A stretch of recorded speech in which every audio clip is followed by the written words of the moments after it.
Okay, so face on, we're not going to see the hands as far forward as they were, but you could see when we showed you, obviously the mirror's helping that out to see, you had your hands very much forward at address, okay, which did a lot of things. Number one, it opened up your shoulders, which meant they aimed to the left. It means it's a lot more difficult for you to take the golf club around this way. If your shoulders are aiming over here, the club's going to want to go back out that way, which again encourages you to want to complete the backswing with that left wrist movement, okay?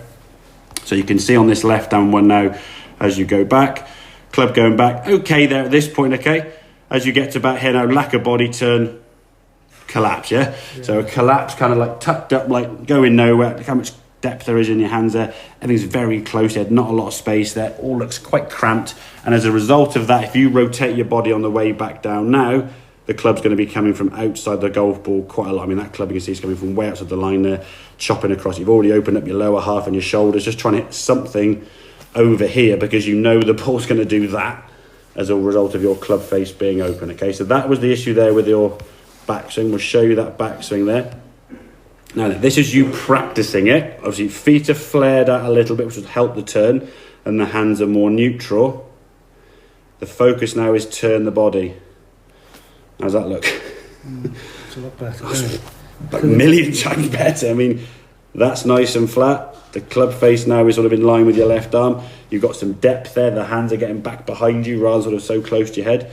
So you've got to practice that and see where the club then starts coming back down through your right forearm nicely. These are sort of perfect positions. Now, admittedly, you weren't in the ball when you were doing this, but it shows you are able to put the club in these better positions to get the results you want to try and get, okay? As I said, though, it's going to take a little bit of you getting used to that, okay? Now, when you've done that practice there now, the swing, we'd expect to be somewhere. See how the club now is more in line with your hands here, whereas on this previous one, because of the lack of turn, the club was kind of going back outside your hands there. So the club's there, clans are there. The club on this one here now, the club is working more inside and around you. You're turning more. It's not a bad backswing. You can see it's gone a little bit more, which is to be inevitable because it's more the swing rather than the practice. But if you can just spend, say, 3, 4, 5 minutes a day, like when the Masters comes on now, you're watching the golf on me, every time the ad break comes on, just make a backswing, just having the hand there, just get the sensation of what this left wrist is going to do, and then how your left wrist kind of comes to impact to square up, yeah?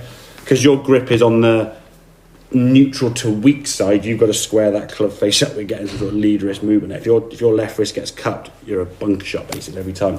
So would I be better going for a stronger grip? Slightly, but I wouldn't slightly more in the fingers basically, yeah. So we'll have a look at that to see maybe that feels comfortable.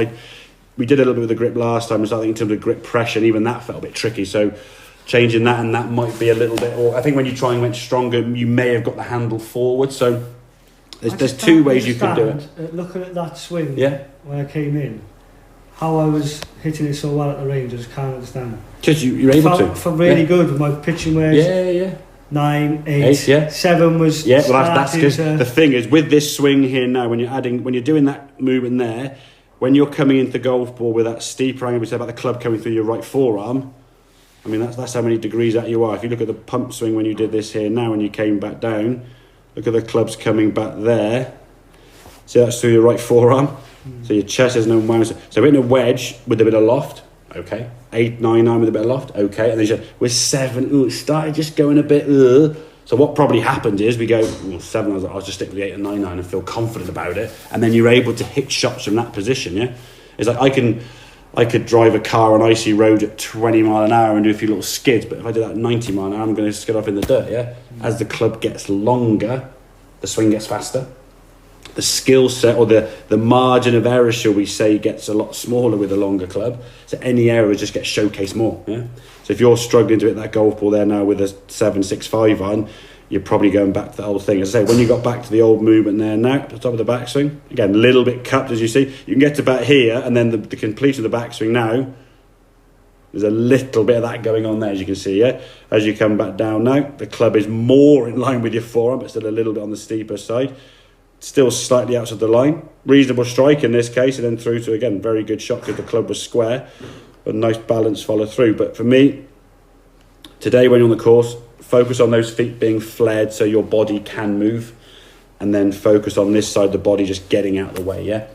your wrists will do what they do. To try and fiddle it, so you can practice it away from the ball and get that kind of sensation, but when it comes to hitting that golf ball, you got to just hit it, yeah? And accept the fact it's going to be a few funky ones, should we say, but yeah. You know when you're hitting, say, my hybrid, or a hybrid, do you just address that the same exactly as the same, yeah? I mean, your wrist, this is basically controlling the club face, yeah? So if you start, we call extending your wrist into that position, yeah? That's going to put a lot of loft on that golf club and just send it very high. Or if there's a hybrid club, it tips the leading edge off the ground, you might top a lot of shots, yeah? Because the club's coming in so tilted back, you end up topping it. So does that make sense in terms of the movement, yeah? Excellent, good stuff.